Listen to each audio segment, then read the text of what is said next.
Arias.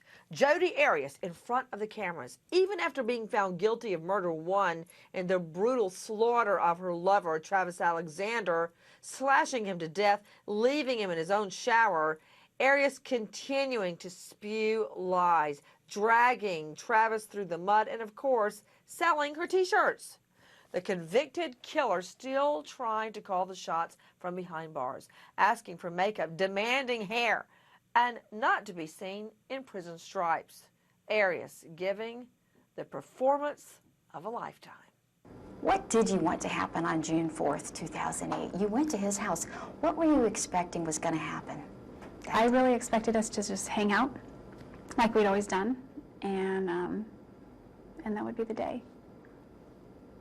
And it turned so horribly wrong. It really did. Yeah.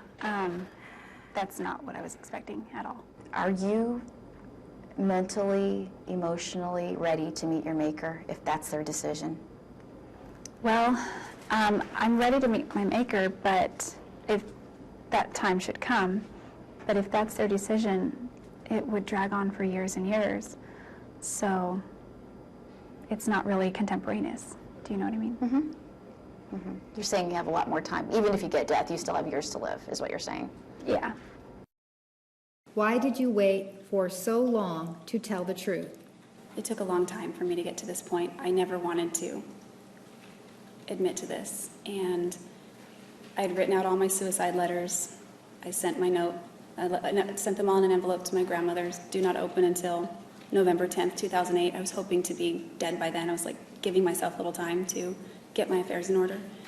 That date rolled by, and then more time rolled by, and I was still here. So with the evolution of just time and the years, couple of years that went by, it was a gradual process, and I began to feel not right about keeping it in instead. You say you waited 2 years to tell the truth because you were ashamed.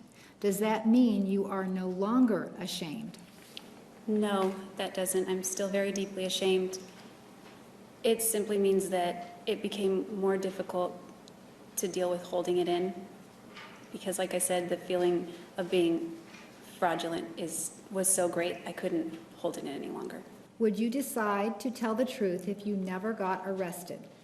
I honestly don't know the answer to that question. At one point, the jury had a question for you, and they said, if you hadn't been caught, do you think you would have turned yourself in?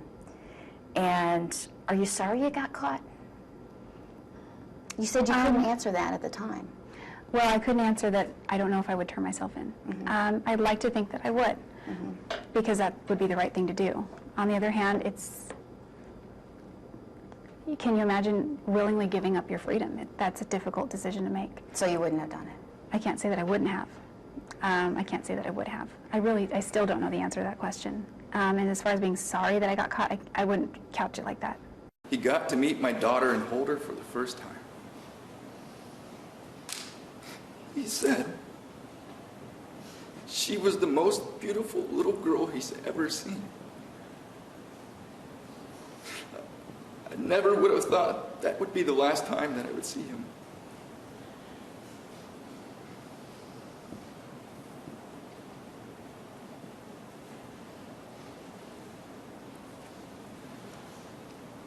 The nature of my brother's murder has had a major impact on me. It's even invaded my dreams. I have nightmares about somebody coming at me with a knife and then going after my wife and my daughter. When I wake up, I cannot establish what is real, what is a dream. I've even gone through the house, searching through rooms, shaking my family to wake them up to make sure that they are alive. My wife has woken me up out of nightmares because I was screaming in my sleep. It may sound childish, but I cannot sleep alone in the dark anymore. I've had dreams of my brother all curled up in the shower, thrown in there, left to rot for days, all alone. I don't want these nightmares anymore. I don't want to have to see my brother's murderer anymore.